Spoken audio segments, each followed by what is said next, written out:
A big hello to my YouTube family. Welcome to Diva Classes. This is Divya Vadvani, your English teacher. Today we'll be studying the story To Build a Fire by Jack London. Okay, this story is for class 11th and 12th ISC.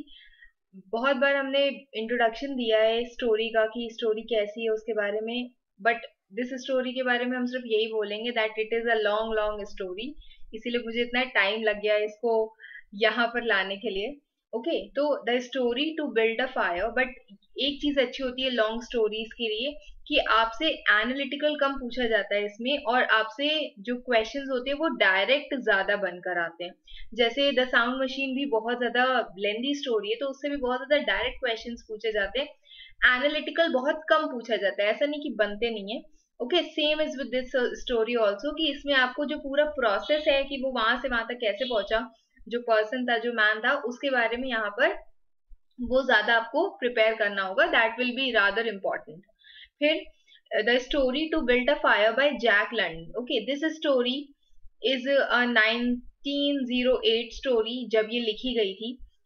New Qamar to the Yukon, ये एक place है, who travels through the extreme cold with his dog despite warnings that it is too dangerous. मतलब किसी ने उसको बोला भी था कि ये जो प्लेस है बहुत ज्यादा डेंजरस है बट यहाँ पर जाने के लिए, बट वो उसने क्या किया, the person who is a newcomer, जो इस प्लेस को उस प्लेस पे एक नया इंसान था, वो इस जगह पर गया.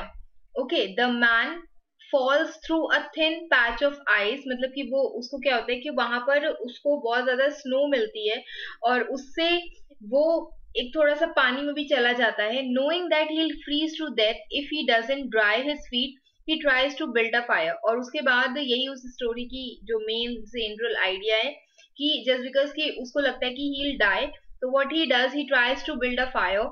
Just as the man gets the fire burning, एक बहुत ही बड़ा pile of snow falls from an overhanging tree putting it out. और जैसे ही वो उस फायर को बर्न कर लेता है, जला लेता है, एक बड़ा सा गुच्छा of ice from the tree उसके ऊपर, फायर के ऊपर गिर जाता है और फायर बुझ जाती है.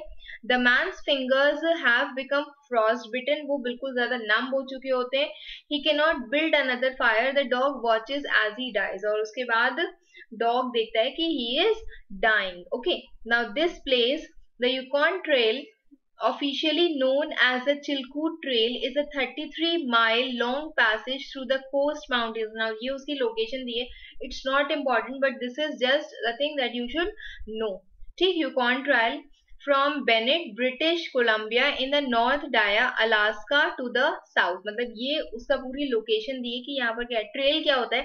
It is a path through the countryside. एक normal से आपको setting दिखा देंगे, तो ये समझ लो उस पूरे एरिया की एक बहुत ही स्नोई सी सेटिंग है. ठीक है, अब इसमें क्या कहा गया है, the big long stories here, जो हम लोग पढ़ेंगे. ठीक, बहुत फुर्सत से लेकर के इसको पढ़ना, क्योंकि हम बहुत फुर्सत से इसको पढ़ाने वाले हैं. It's gonna be long long story, बहुत टाइम लगने वाला है.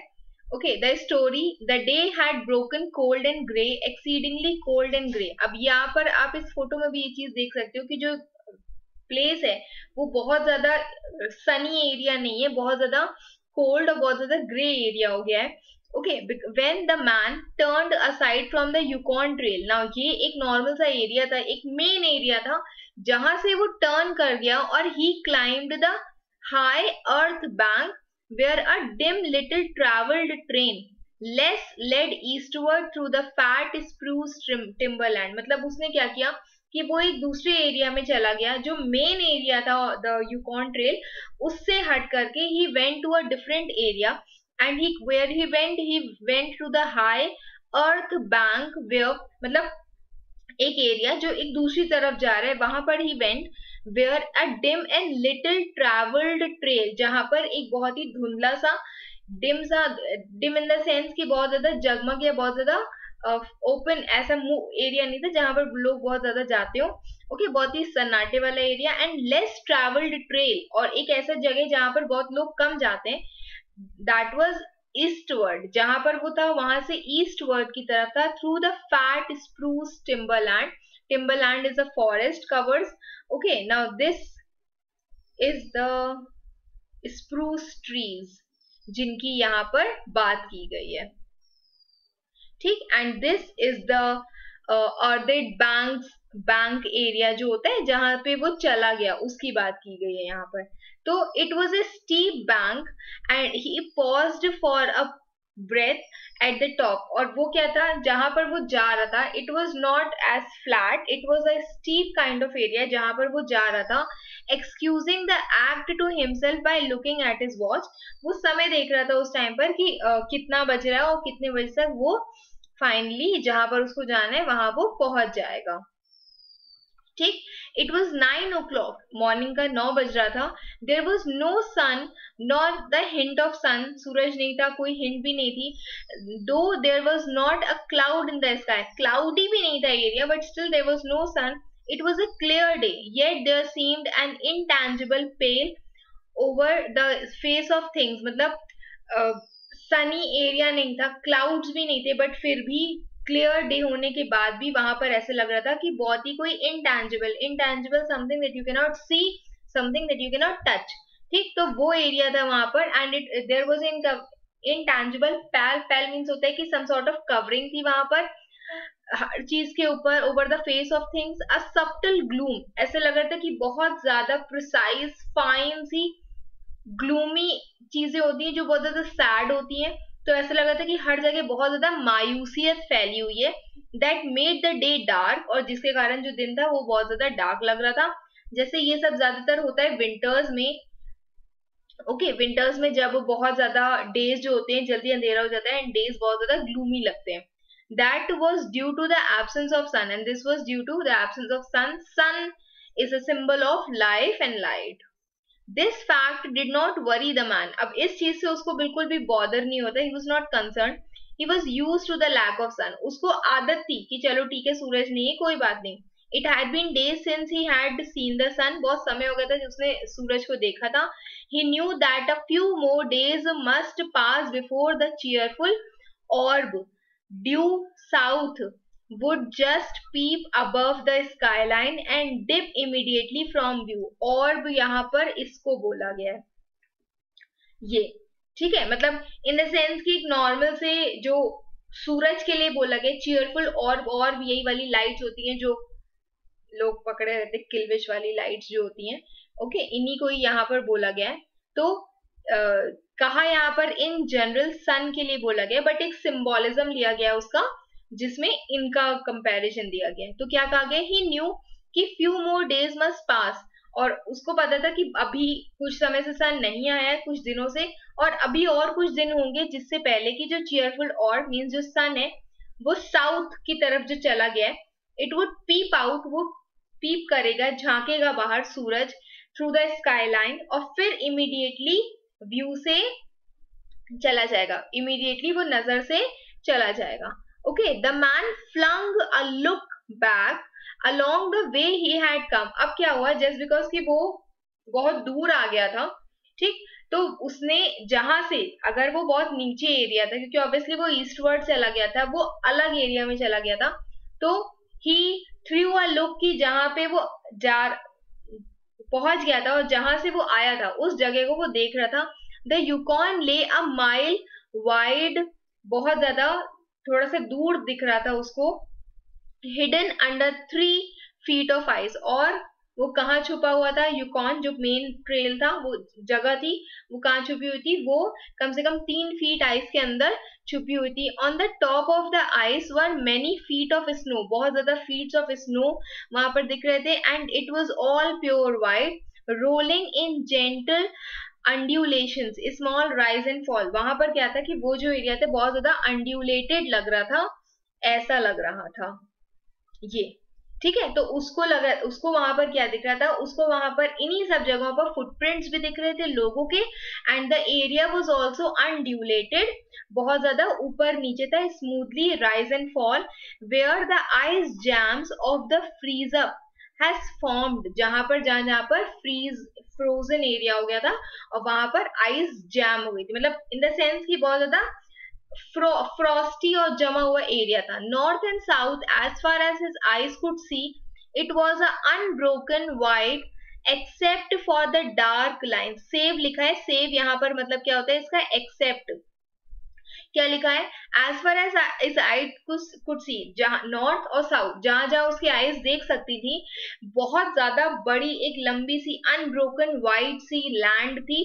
Okay, except for the dark hairline that covered and twisted from around the spruce covered island of the south. यहाँ पर स्प्रूस किसके लिए बोला गया? ट्रीज के लिए बोला गया. ऑब्वियसली ट्रीज होते हैं स्प्रूस ट्रीज, ठीक. तो उनके लिए कहा गया है कि पूरा एरिया जो था वो सिर्फ स्नो से भरा हुआ था. सिर्फ एक लंबी सी लाइन थी, एक डार्क हेयर लाइन थी. यहाँ पर मैंने एक फोटो भी दिखाई थी आपको, सबसे पहले वाली.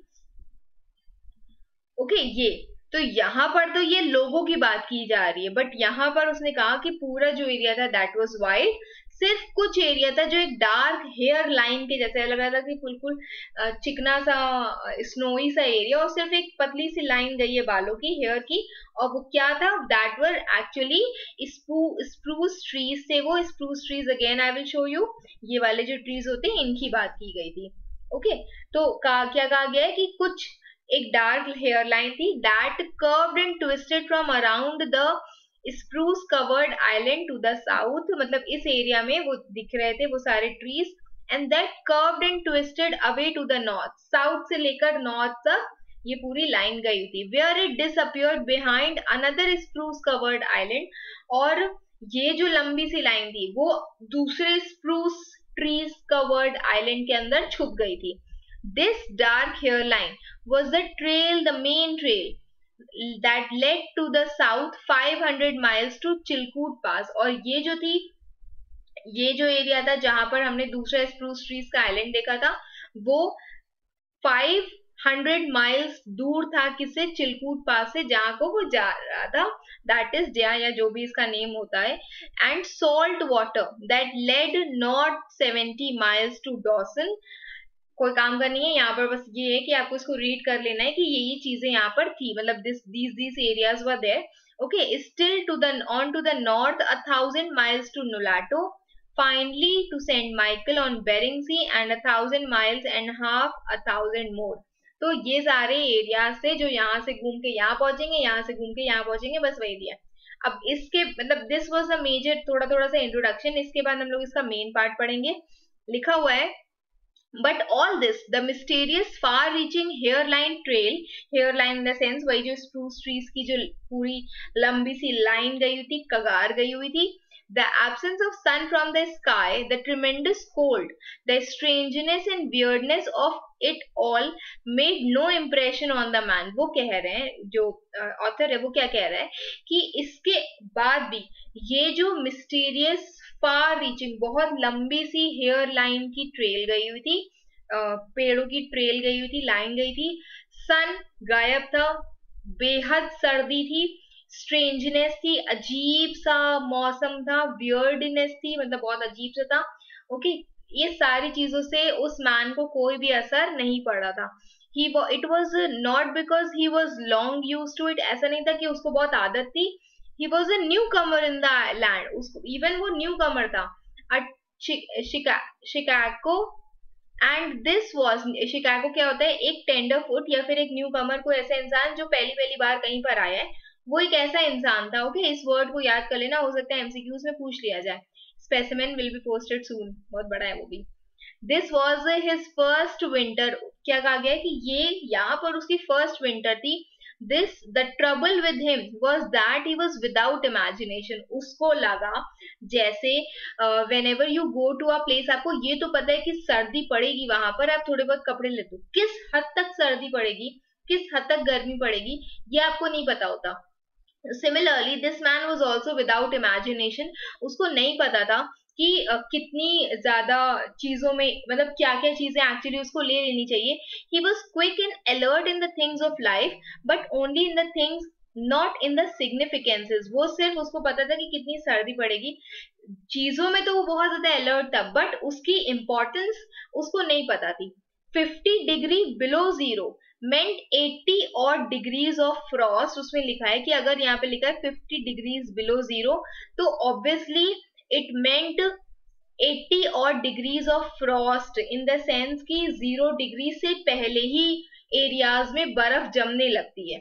ओके, तो वही चीज यहाँ पर लिखी गई है कि कम से कम अगर ये 50 डिग्री बिलो जीरो कहा गया है, मतलब ऑब्वियसली सॉरी -50 डिग्री कहा गया है इसको, तो इसमें लिखा है कि ऑलमोस्ट 80 डिग्रीज ऑफ फ्रॉस्ट, तो इतनी डिग्री पर फ्रॉस्ट जो है वो जम रही थी. Such fact impressed him as being cold and comfortable and that was all. और ये जो था, इट वाज, ये जो फैक्ट है, इट वाज इम्प्रेसिंग हिम, जैसे कि बहुत ज्यादा ठंड लग रही है उसको, and he was very much uncomfortable. It did not lead him to meditate upon his frailty. इस चीज ने उसको रोका नहीं, उसको मतलब इस चीज ने क्या नहीं किया, उसको रोका नहीं कि वो बहुत ज्यादा वीक है. Frailty means as a creature of temperature, कि हम लोग एक लिमिटेड टेम्परेचर में ही जी सकते हैं. And upon a man's frailty in general, क्या कहा गया है कि ये सारी जस्ट बिकॉज की बहुत ज्यादा ठंड पड़ रही थी वहां पे. ओके, मतलब -50 डिग्री, आप समझ रहे हो कि अगर यहाँ पर नॉर्मल विंटर्स में 14, 13, 10 डिग्रीज हो जाता है, हम लोग उसी में ही कुड़क जाते हैं, तो यहाँ पर तो -50 डिग्रीज, मतलब I don't know, I've never been to any place, to any such place. Okay, तो it did not lead him to meditate upon, fridge में बैठना थोड़ी देर तो पता चलेगा. It did not lead him to meditate upon his frailty, कि वो थोड़ी देर शांत बैठे just because कि वो बहुत weak है, he is not able to adjust with the temperature, ऐसा उसने नहीं किया. Able only to live within certain narrow limits of heat and cold, कि एक मैन इन जनरल क्या करता है, वो सिर्फ कुछ ही टेम्परेचर तक, गर्मी और सर्दी के कुछ ही टेम्परेचर तक वो जी सकता है. From there on it did not lead him to the conjectural field of immortality and man's place in the universe. Just a minute, कुछ हुआ है इसमें. Okay, now it's fine. तो क्या लिखा हुआ है इसमें, दैट ही वाज, मतलब जो एक नॉर्मल मैन होता है वो क्या करता है, एक सर्टेन लिमिट तक, हीट और कोल्ड की एक सर्टेन लिमिट तक सिर्फ रह सकता है. From there on it did not lead him to the conjecture, मतलब यहाँ से उसको ये भी वो इमेजिनरी फील्ड तक उसको नहीं ले जा सकता था जो इमॉर्टैलिटी थी. Man's place in the universe, वो ये सारी चीजें इमेजिन नहीं कर रहा था.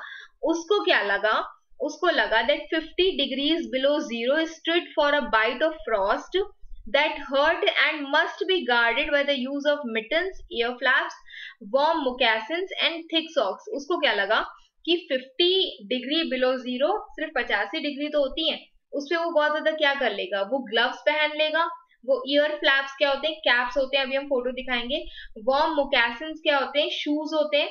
और सॉक्स, मोटे मोटे से सॉक्स होते हैं, तो वो ये सारी चीजें पहन लेगा. ओके, ये देखो स्प्रूस कवर्ड ट्रीज, जो उसको अभी मैं बताया ना हेयर लाइन जैसी उसको दिख रही थी, तो ये उसी की फोटो है. ये हो गए आपके मिटन्स. मिटन्स क्या होते हैं, जिसमें उंगलियां नहीं होती, ग्लव्स होते हैं जिसमें उंगलियां नहीं होती. इनको प्लीज ढंग से ध्यान से देख लो, क्योंकि पूरे स्टोरी में आपको सिर्फ यही दिखाई देगा. मिटन्स, मिटन्स उसने बाहर निकाले, मिटन्स उसने पहने, मिटेंड हैंड्स. ओके, फिर ये हो गए उसके ईयर फ्लैप्स, ये भी और ये भी, मतलब हैट जिसमें ऐसे करके कवरिंग बनी होती है, इन दोनों को ही, इसको भी बोलते हैं और इसको भी बोलते हैं. और ये हो गए उसके मोकैसिन्स, मतलब कि जो ये सब मोटे मोटे से शूज होते हैं उनकी बात की गई है यहाँ पे. ठीक, तो क्या कहा गया है, दैट मिटन्स, ईयर फ्लैप्स, मोकैसिन्स मतलब शूज और थिक सॉक्स उसने पहने थे. 50 degrees below zero was him just precisely 50 degrees below zero, मतलब उसको किसी ने बोला कि अगर 50 डिग्री कम होगा वहां पर जीरो से, तो उसको लगा कि सिर्फ उतना ही कम होगा, उससे ज्यादा कम नहीं होगा. There should be anything more to it than that was a thought that never entered his head. मतलब 50 डिग्री से कम भी हो सकता है टेम्परेचर, ये चीज उसने सोची ही नहीं थी. Okay, as he turned to go on he spat speculatively, जैसे जैसे वो मूव कर रहा था अपने रास्ते की तरफ, तो वो what he did, he started spitting, saliva अपना बाहर करना इज स्पिटिंग. तो एट स्पेक्यूटिवली मतलब बहुत ज्यादा हाई लॉस के साथ बहुत ज्यादा वो स्पिट करने लगा. There was a sharp explosive noise that startled him, और जैसे वो स्पिट कर रहा था कोई बहुत अजीब सी आवाज, क्रैकल मीन्स एक अजीब सी आवाज आ रही थी जो उसको बहुत हैरान कर रही थी. And again in the air before it could fall to the snow, the spittle crackled, और जैसे जैसे वो बार बार स्नो पर जो वो स्पिट कर रहा था वो स्नो पर गिरता उसका सिलाइवा, ये जो सिलाइवा था वो नॉइस कर रही थी, आवाज कर रही थी. He knew that at 50 below the spittle means जो सिलाइवा उसका है वो crackled on the snow, वो जाहिर सी बात है वो शोर मचाएगी, वो नॉइस करेगी on the snow. बट ये जो स्पिटल है had crackled in the air, और ये जो स्पिटल है उसने जमीन पर नहीं एयर में ही आवाज करने लगी थी. Undoubtedly it was colder than 50 below. उसको लग रहा था कि बिल्कुल श्योरिटी के साथ उसको पता था कि 50 डिग्री से तो बहुत ही कम टेम्परेचर है, मतलब और ही कम टेम्परेचर है. Okay, how much colder he did not know, कितना कम ये उसको नहीं पता था, but the temperature did not matter, उसे उसको कोई फर्क नहीं पड़ रहा था.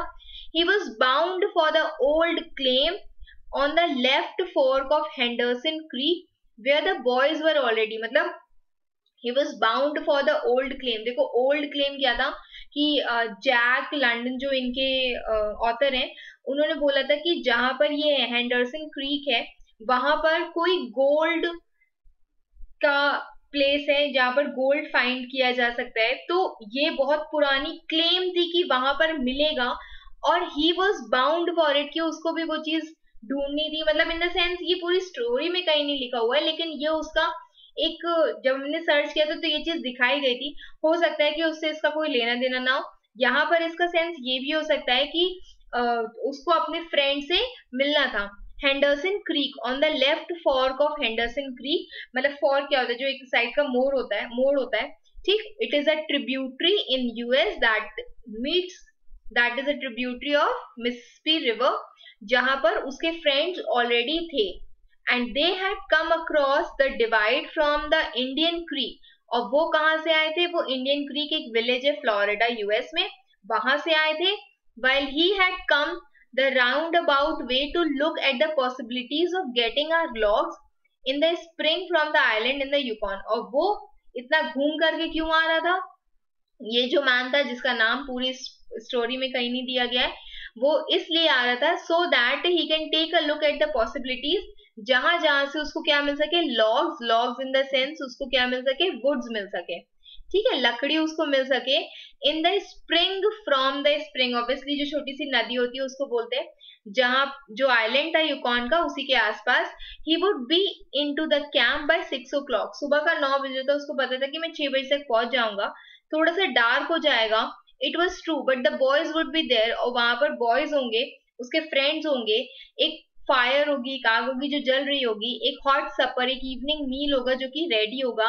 For lunch he pressed his hands against the protruding bundle under his jacket, मतलब लंच के लिए उसके जैकेट में कुछ था दैट वाज स्टिकिंग आउट, मतलब जैसे बिस्किट रखते हो ना पॉकेट में तो बाहर से थोड़ा सा दिख रहा होता है, तो वैसे ही उसके हैंड्स, उसने एक हाथ देखा अपना कि उसके जैकेट में कुछ है, और वो एक बंडल था that was peeping out under his jacket, जिस बंडल को उसने बाहर निकाला.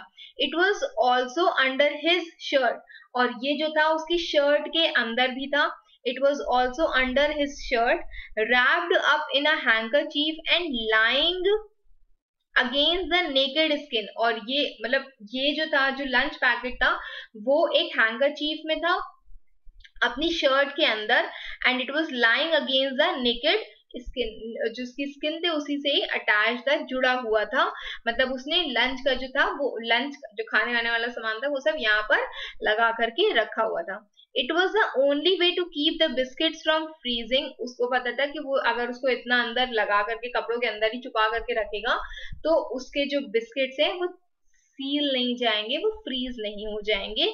He smiled agreeably to himself as he thought of those biscuits, each cut open and soaked in bacon grease. Soaked means soaked in bacon grease. Now this is bacon grease, कोई तरह का dip कह सकते हो होता है.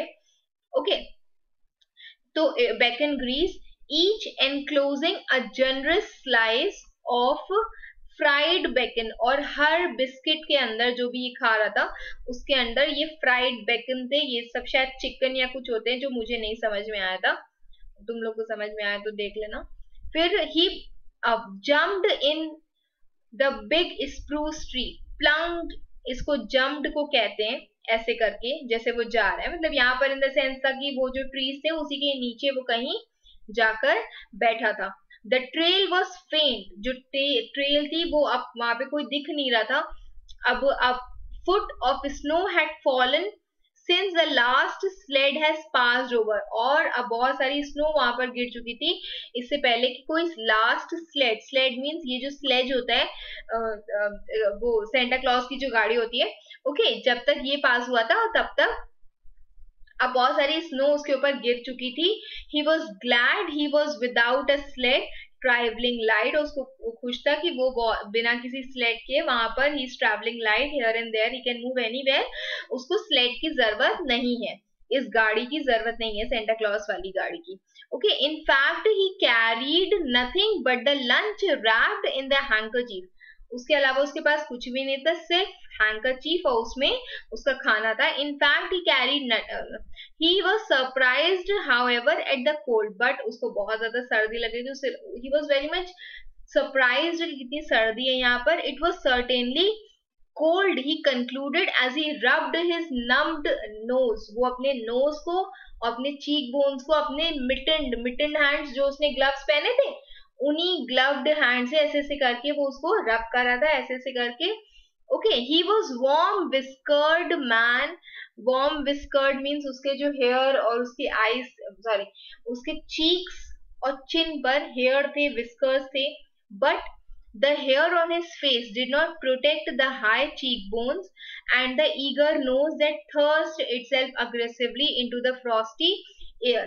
but उसके जो हेयर थे यहाँ पर वो उसको बिल्कुल भी प्रोटेक्ट नहीं कर रहे थे फ्रॉम व्हाट, और उसकी जो ईगर नोज थी जो बाहर निकली हुई थी, ऑब्वियसली नोज बाहर ही निकली होती है चेहरे से, तो वो बाहर निकली हुई थी जो अग्रेसिवली फ्रॉस्टी एयर को फेस कर रही थी, मतलब उसको ठंड लग रही थी, नोज रेड हो जाती है ना, तो वो बिल्कुल भी बच नहीं पा रही थी because of his face hair. फिर लिखा है at the man's heels trotted a dog, अब उसके साथ एक और डॉग भी था, एक बिग नेटिव हस्की डॉग, देखो कुछ ऐसा था वो, ये देखो ये स्लेड दोनों तरह के होते हैं, ये भी और वो भी. ओके, ये वाले जो हस्की डॉग्स होते हैं बहुत सारे मतलब वहां के ही जो एरिया के होते हैं, तो इनकी यहाँ पर बात की गई है. ठीक, क्या लिखा गया है दैट इट वाज, कहा गया ये, हाँ, a big native husky, big and strong, एक प्रॉपर वुल्फ डॉग था, wolf dog in the sense कि वो उसी वुल्फ के जैसे ही लग रहा था. It was grey coated without any visible temperamental difference from its brother the white wolf. अगर वुल्फ की बात की जाए तो ये जो डॉग था ये बिल्कुल टेम्परामेंट, गुस्से में एकदम उसी के जैसे ही था. Animal was depressed with the tremendous cold, animal भी बहुत ज्यादा परेशान था क्योंकि वहां पर बहुत ठंड थी. It knew that it was no time for travelling, उसको पता था, सोचो कि ये कोई चलने फिरने का समय नहीं है, बट जो मैन है उसको ये चीज नहीं पता थी. Its instinct told it a truer tale that was to the man by the man's judgement, उसकी जो इंस्टिंक्ट थी वो उसको ज्यादा सच चीज बता रही थी than it was told to the man by man's judgment, जितना मैन खुद जज कर पाया कि हाँ मुझे इस एरिया में नहीं आना चाहिए इतनी सर्दी में, उसको ये चीज नहीं समझ आई, बट जो डॉग था उसको ये चीज बहुत अच्छे से समझ में आ गई. In reality it was not merely colder than 50 below zero, it was colder than 60 और 70, ऐसा नहीं था कि सिर्फ 50 डिग्री कम होगा, बट इट कैन बी -60 और -70 degree. Okay, it was below 75 zero, मतलब 75 -75 डिग्री भी वो हो सकता था, क्योंकि जो फ्रीजिंग पॉइंट होता है that is 32 above zero, it meant that 107 degrees of frost obtained. Now this, ये शायद फॉरेन हाइट के लिए बोला गया है, या साइंस वाले स्टूडेंट्स बताएंगे, हम कॉमर्स वाले हमको ये नहीं समझ में आया.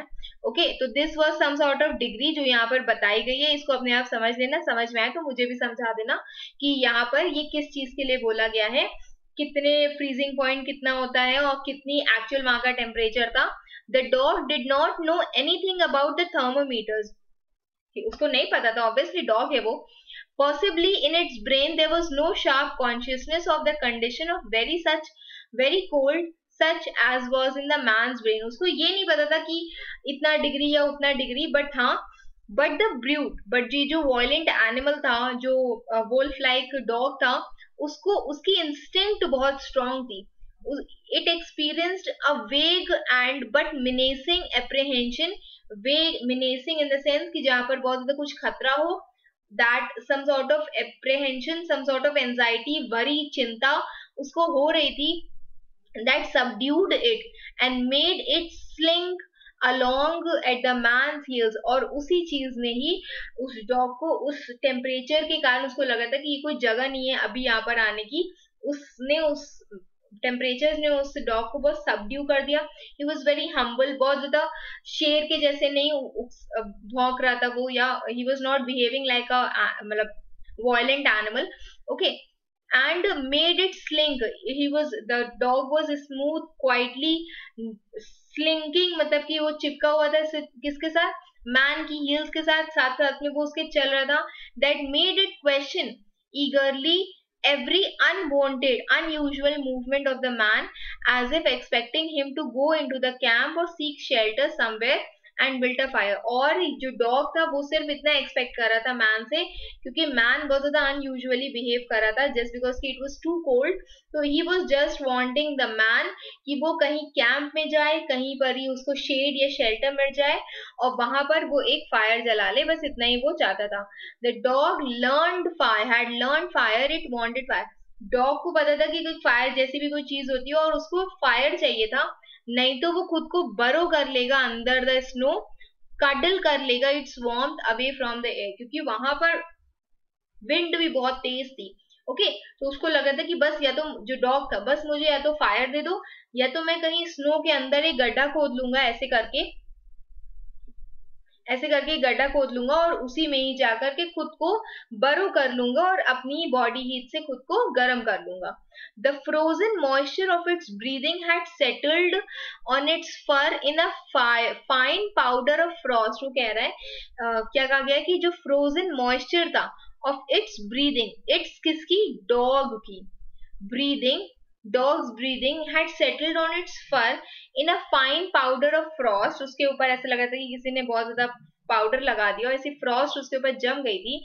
Especially its jaws, muzzles and eyelashes were whitened with the crystalled breath. और वो उसके जो फेस था, इस एरिया की ही बात की गई है, ये होता है पूरा म्यूजल्स एंड जॉज. ठीक, तो इट वॉज कवर्ड विद, कैसे कवर हो गया था, it was covered with crystalled breath, मतलब उसकी फ्रॉस्ट यहाँ पर जम गई थी. The man's red beard and mustaches were likewise frosted. उसकी जो रेड बियर्ड थी और मुस्टैचेस थी वो भी फ्रॉस्टेड हो गई थी. More solidly, the deposit taking the form of ice, और उसके जो जम गया था यहाँ पर फेस पर मैन के, वो ज्यादा ही जम गया था. And the deposit taking the form of ice and increasingly with every warm moist breath he exhaled. और जैसे जैसे वो डिपॉजिट यहाँ पे जी वो और जमती जा रही थी, जैसे जैसे वो और ज्यादा ब्रीदिंग कर रहा था, वैसे वो और हार्ड होती जा रही थी जो उसके फेस पर आइस थी. ठीक, also the man was chewing tobacco, और मैन तंबाकू खा रहा था. The muzzle of ice his held his lips so rigidly that, मतलब ये जो इतना यहाँ पर था, ये जो उसे जम गया था, उसने उसके ओठों को इतनी ज्यादा रिजिडली होल्ड करके रखा था. Okay, that he was unable to clear his chin when he expelled the juice. क्या कहा गया इसमें, जब he was chewing tobacco, the muzzle of ice, जो आइस थी, आइस जो इसके जम गई थी, उसने उसके लिप्स को इतनी ज्यादा रिजिडली होल्ड करके रखा था क्योंकि यहाँ पर जम गई थी ice. Okay, that he was unable to clear his chin, कि वो अपने चिन को क्लियर नहीं कर पा रहा था. जैसे he used to expel the juice, मतलब कि ऑब्वियसली वो तंबाकू खा रहा है तो वो स्पिट भी करेगा, तो वो स्पिट कर नहीं पा रहा था क्योंकि उसके यहाँ पर सब बर्फ जम गई थी. The result was a crystal beard of the colour and solidity of amber. ऐसे लग रहा था कि जैसे वो स्पिट कर रहा था, अब जाहिर सी बात है कि जैसे वो पानी बाहर करेगा तो जो सलाइवा होगा वो भी जम जा रहा था उसके ऊपर, और वो कौन से कलर का था, एम्बर कलर का था. जो तंबाकू का कलर होता है उस कलर का था। देखो ये पूरे ऐसे करके उसके विस्कर्स हो गए, जम गए थे। This is the amber colour. Okay, तो इस उस कलर, ये वाला जो कलर है, इस एम्बर कलर के उसके यहाँ पर पूरा जम गया था। was increasing its length on the chin. If he fell down, it would shatter itself. अगर जो मैन है वो गिरता तो जो यहाँ पर उसके बर्फ जमी हुई थी, और वो भी तंबाकू वाली बर्फ, तो वो भी टूटती, जैसे कि ग्लास टूटता है इनटू ब्रिटल फ्रैगमेंट्स, वो hard fragments that can be broken. But he did not mind the appendage, but उसको इस एडिशन से, जो उसके फेस पर इतनी हैवी सी बर्फ जमी हुई थी, उसको उससे कोई भी फर्क नहीं पड़ रहा था। Okay, it was a penalty of all tobacco chewers paid in that country. वो एक पेनाल्टी जैसा था उसके लिए कि अगर आप इतनी सर्दी में तंबाकू खाओगे तो आपके यहाँ पर बर्फ जम जाएगी, वो सलाइवा बाहर जमीन पर नहीं गिरेगा, यहीं पर ही चिपक जाएगा। ठीक, he had been out before in two cold snaps. Two cold snaps, snaps means होता है कि एक period of wild cold weather, तो वो इस टाइम पर बाहर था। There had not been so cold as this. वो 2 बार और बाहर गया था, बट इतनी सर्दी कभी नहीं थी। He knew, but by the spirit thermometer at 60 mile, he knew there had been registered at 50 below और एट 55, बट उसने जब थर्मोमीटर से चेक किया था तो एट 60 माइल, जब वो दूर था थोड़ा सा, तो उसको पता था कि कुछ 50 बिलो, 50 या 55 बिलो टेम्परेचर जाएगा ही। Okay, he held on through the level stretch of woods for several miles, crossed a wild flat of niggerheads. उसने क्या किया, he बहुत लंबा एरिया ऑफ वुड्स, फॉरेस्ट, ठीक, उसने क्लियर किया। Crossed the wild flat of nigger heads. What he did, उसने निगर heads का, ये होते हैं निगर हेड्स, एक मिनट, ये ठीक है, तो यहां तक का उसने, यहां तक का एरिया उसने क्लियर किया। ओके, और फिर these are niggerheads, niggerheads तक का एरिया उसने क्लियर किया। Dropped down a bank to the frozen bed of small stream, और उसके बाद ये जो निगर हेड्स थे, मतलब जैसे अजीब से ढांचे जैसे बनाए जाते हैं, यहाँ पर शायद एक और फोटो होगी मेरे पास निगर हेड्स की, हाँ ये देखो जैसे ये बने हुए हैं, ठीक है, इन सब का एरिया जो था, ये पूरा फॉरेस्ट एरिया उसने क्लियर किया, मतलब वो गया वहां से होके, उसके बाद वो एक frozen bed of small stream, एक छोटी सी नदी के पास जाकर के वो रुक गया। दिस वॉज हेंडरसन क्रीक, जहां पर उसको पहुंचना था, this was Henderson Creek. He knew he was 10 miles from the forks, जहां से जाना था वहां से वो 10 माइल दूर था। He looked at his watch, 10 बज रहा था, 1 घंटा उसको हो गया था। He was making 4 miles an hour, 1 घंटे में वो 4 माइल चल रहा था। He calculated he would arrive at the fox 12:30. He decided to celebrate that event by eating his lunch. उसको लग रहा था कि मैं 12:30 बजे तक, जहां मुझे पहुंचना है, मैं 12:30 बजे तक वहां पर पहुंच जाऊंगा। तो he decided to celebrate that event by eating his lunch, कि मैं लंच खाते खाते इसको सेलिब्रेट करूंगा। Okay, the dog dropped in again at his heels. Dog वहां आकर के, जहां ये स्मॉल स्ट्रीम के पास बैठा था, वहां पर डॉग वहां पे आकर उसके पास बैठा। उसकी जो टेल थी, पूंछ थी, that was drooping discouragement as a man swung along the creek bed. क्यों? क्योंकि मैन वो स्विंग, मतलब स्विंग वो भी वहीं पर ही बैठा हुआ था along with that creek bed, जो वो स्ट्रीम थी उसके कॉर्नर एरिया पे वो बैठा हुआ था। The furrow of the old sled trail was plainly visible, but a dozen inches of snow covered the marks of the last runners. जो स्लेड था, स्लेड ट्रेल था, वो अभी भी विजिबल था वो एरिया, बट जो था वहां पर बहुत सारी स्नो, डजन इंचेस मतलब कि 12 इंचेस ऑफ स्नो उसके ऊपर कवर हो चुकी थी ओवर द लास्ट रनर्स की जो फीट थी। स्नोई एरिया जो वहां पर था, उसके ऊपर जो फीट से लोगों के, रनर्स के, वो कवर हो चुके थे। In a month no man had come up और डाउन दैट साइलेंट क्रीक। वो जो नदी थी वहां के आसपास कोई भी नहीं आया था उस समय पे, एक मंथ में ऐसा लग रहा था। The man held steadily on, man, मतलब उसने खा पी लिया। ओके, उसके बाद वो उठा वहां से, मतलब he was ready, he was not given much, he was not much given to thinking, just particularly he had nothing to think about save about again, except, यहाँ पर लिखा हुआ है except that he would eat lunch at the Fox, and that at 6 o'clock he would be in the camp with his boys। मतलब अब क्या लिखा हुआ है कि वो थोड़ी देर में 6 बजे तक, 12:30 नहीं 6 बजे तक वो अपने जो भी इसके फ्रेंड्स हैं वहां तक पहुंच जाएगा। There was nobody to talk and there had been speech, there had been speech would have been impossible because of the ice muscles on his mouth। और यहाँ पे लिखा गया है कि वहां पर कोई भी नहीं था जिससे वो बात कर सके। ओके, और आइस म्यूजल्स ऑन हिज माउथ भी बहुत ज्यादा थे, उसके फेस पर यहाँ पर जो जमा हुआ था आइस वो भी बहुत ज्यादा थी। एंड क्यों जमी थी? Because he was having tobacco and every time used to spit, वो यहाँ पर चिपक जा रहा था। So he continued monotonously to chew tobacco to increase the length of his amber beard।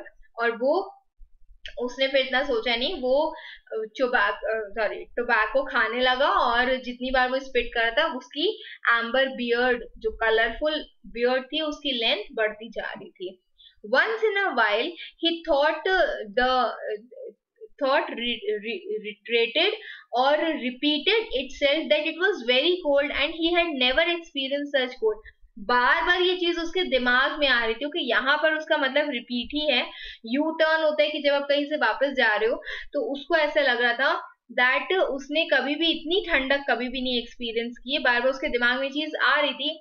As he walked along, he rubbed his cheekbones and nose with the back of his mittened hands। मतलब उसके जो hands का back area था वहां से वो बार बार अपने cheek bones को, अपनी नोज को ऐसे ऐसे करके रब कर रहा था। He did this automatically now and again changing hands। बार बार वो कभी इस हैंड से कभी इस हैंड से उसको रब कर रहा था continuously, but rub as he would, the instant he stopped the cheekbones were numb। जैसे जैसे वो फिर से रुक जा रहा था उसके चीक बोन्स फिर से नम हो जा रहे थे, इन द सेंस कि उसको ज्यादा असर नहीं पड़ रहा था इन सब का कि है भी कि नहीं है, उसको बहुत ज्यादा नम हो गए थे वो। The following instant the end of his nose went numb। और जैसे जैसे वो इसको भी यहाँ भी नोज को भी रब करना छोड़ा था, उसके जो नोज का एंड था, this part also went numb। He was sure to frost his cheeks। He knew that and experienced a pang of regret that he had not devised a nose strap of the sort but wore in a cold snap। इसमें लिखा है that he knew that and experienced a pang of regret। उसको बहुत बुरा लग रहा था, एक तो बहुत ठंड थी, ऊपर से उसको बहुत बुरा लग रहा था। किस चीज का बुरा लग रहा था? उसको लग रहा था कि he had not devised a nose strap, कि ऐसा कुछ उसने कवरिंग नहीं ली है कि वो नोज स्ट्रैप पहन lay off the sort but वोर इन अ कोल्ड स्नैप, जो कि वो कोल्ड में, ठंड में पहन सके। कुछ स्ट्रीम है ये, नदी का एरिया। ओके, ये जो स्लेज की प्रिंट्स थे उसकी बात की गई है। यहाँ पर ये क्या आ गया कि उसके पास ऐसा ही कुछ सामान होना चाहिए था जिससे वो अपने नोज को कवर कर सके। नोज स्ट्रैप जिसे हम बोल रहे हैं वो उसके पास नहीं है, और वो होनी चाहिए थी जिससे वो अपनी नोज को कवर कर सके। Such a strap passed across the cheeks. ऐसी जो स्ट्रैप जो यहाँ से नोज से होकर उसके चीज तक चली जाए और उन दोनों को ही बचा ले, नोज को भी और चीक्स को भी। But it didn't matter much after all. What were frosted cheeks? A bit painful, थोड़े से पेनफुल होते हैं। दे वर नेवर सीरियस, मतलब कि वो कभी भी सीरियस नहीं होते हैं, इतना ज्यादा कोई इशू की बात नहीं है, बट हाँ they are painful। empty as the man's mind was of thoughts, he was keenly observant। क्योंकि उसके दिमाग में बहुत ज्यादा कुछ चीजें थी नहीं, उसे पता था कि यहाँ बस ठंड है, उसको किसी तरह इस ठंड से जूझना है और अपने बॉयज, अपने फ्रेंड्स तक पहुंचना है। he noticed the changes in the creek, the curves and the bends। मतलब कि वो जो नदी जा रही थी वो उस फ्रोजन नदी के चेंजेस को देख रहा था कि कहाँ से वो मुड़ रही, कहाँ वो बेंड हो रही है। जो टिम्बर जैम्स है, timber jams in the sense कि जो वुडी एरिया या फिर जो फॉरेस्ट एरिया था वो वहां का कैसा था। And always he sharply noted where he placed his feet. Okay, वो बहुत ध्यान से देख रहा था कि कहाँ वो अपने फीट्स को रख रहा है, इन द सेंस कि क्या वो बहुत ज्यादा हैवी तो नहीं है. वंस कमिंग अराउंड अ बेंड ही शाइड एब्रप्टली, मतलब वो बहुत ज्यादा अवॉइड कर रहा था, उसको लग रहा था जैसे जैसे वो किसी बेंड, थोड़ा सा भी टर्न या मोड़ या ऐसे करके टिल्ट हो रहा था, वो नहीं, नदी. ओके, क्योंकि ऑब्वियसली वो उसी के ऊपर ही चल के उसको पार करना था, तो कहीं पर भी वो नदी जो थी वो बेंड हो रही थी, वो जो क्रीक थी, एक स्मॉल स्ट्रीम, उसको ऐसे लग रहा था कि बहुत ज्यादा ध्यान से चले वहां पर, क्योंकि उसके अंदर बहुत कॉन्फिडेंस की कमी थी. लाइक अ स्टार्टल्ड हॉर्स, जैसे कि एक अमेज्ड, एक सरप्राइज्ड हॉर्स हो, curved away from the place where he had been walking, क्योंकि जो नदी थी इट वॉज कर्विंग, जहां से वो चल के आता वहां से वो टर्न ले रही थी. उसको ऐसे लग रहा था कि इनकेस अगर ये नदी थोड़ी सी भी मतलब टूट गई, क्योंकि वो फ्रॉस्टेड थी, उसके ऊपर आइस जमी थी, अगर वो थोड़ी सी भी टूट गई तो वो डूब जाएगा और वो भीग जाएगा. And retreated several places back along the train, वो वापस कई कई जगह से वो वापस आ जा रहा था, क्योंकि उसको लग रहा था कि इनकेस वो टूट ना जाए नदी. Okay, the creek he knew was frozen clear to bottom, उसको पता था कि नीचे तक जो नदी है जिसपे वो चल रहा है, जो क्रीक है एक छोटी सी स्ट्रीम, उसमें वो चल रहा है, वो अंदर नीचे तक तो जमी हुई है. कोई भी ऐसी क्रीक नहीं है जहां पर वाटर हो. आपने वाली मूवी देखी होगी एंटरटेनमेंट, जिसमें डॉग को अक्षय कुमार लेकर के आता है ऐसी प्लेस पर जहां पर वो that was fully frozen area. ठीक है, तो वो कह रहा है कि कोई भी ऐसी क्रीक नहीं, कोई ऐसी नदी नहीं है वहां पर, जो छोटी सी स्मॉल सी स्ट्रीम्स होती हैं जहां पर वाटर हो इन दैट आर्टिक विंटर्स में, क्योंकि ऑब्वियसली बहुत ठंड होती है वहां, तो सबका सब फ्रॉस्टेड होता है. बट ही न्यू, क्योंकि वहां पर स्प्रिंग्स भी हैं, छोटी छोटी सी, नहीं, छोटे झरने निकल के आते हैं, that bubbled from the hill slide, जो हिल्स से नीचे उतरते हैं, run along the snow, snow को साथ में लेकर के झरने नीचे उतरते हैं, and on the top the ice of the creek, और जो क्रीक होती है उसके ऊपर वो पानी आ जाता है. ही न्यू कि जो कोल्डेस्ट स्नैप्स हैं वो भी इन स्प्रिंग्स को, ये जो पानी के झरने होते हैं, इनको कभी भी जमा फ्रॉस्ट नहीं करती हैं. He knew likewise that there danger, उनको पता था कि इन केस मैं इसी किसी पानी में डूब गया तो फिर he'll be dead. ये जो होते हैं ये सब ट्रैप्स होते हैं. They hid pools of water under the snow, snow के नीचे कहीं पर पानी बहुत सारा होता है जो इन्हीं स्ट्रीम से आया होता है. That might be 3 inches deep और 3 फीट, हो सकता है कि जो पूल्स ऑफ वाटर है, हो सकता है कि 3 इंचेस, 1 इंच इतना बड़ा होता है तो 3 इंचेस डीप पानी हो सकता है, या फिर 3 फीट, 1 फीट होता है 12 इंचेस, तो 3 फीट 36 इंच के बाद उसको कहीं पानी भी मिल सकता है. Okay, sometimes a skin of ice half a inch think covered them, और कभी कभी आधी इंच की भी एक आइस शीट उसको कवर करे रहती है और नीचे बहुत सारा पानी होता है. In turn covered by the snow, और उसके ऊपर स्नो चढ़ी होती है. Sometimes there were alternate layers of water and ice skin, so that one broke through. He kept on breaking through for a while, sometimes wetting himself to the waist. और कभी कभी क्या होता है कि एक लेयर ऑफ आइस, फिर water, फिर आइस, फिर वाटर, ऐसे करके होता है कि अगर आपकी एक लेयर टूट गई, आपने नीचे पैर रखा, तो दूसरी लेयर भी टूटते टूटते आप बहुत ज्यादा नीचे चले जाओगे और आप कमर तक, कहां तक भीग जाओगे, टिल योर वेस्ट आप भीग जाओगे. Okay, now I am keeping it till here itself, क्योंकि बहुत बड़ी सी स्टोरी है तो I am keeping it till hair.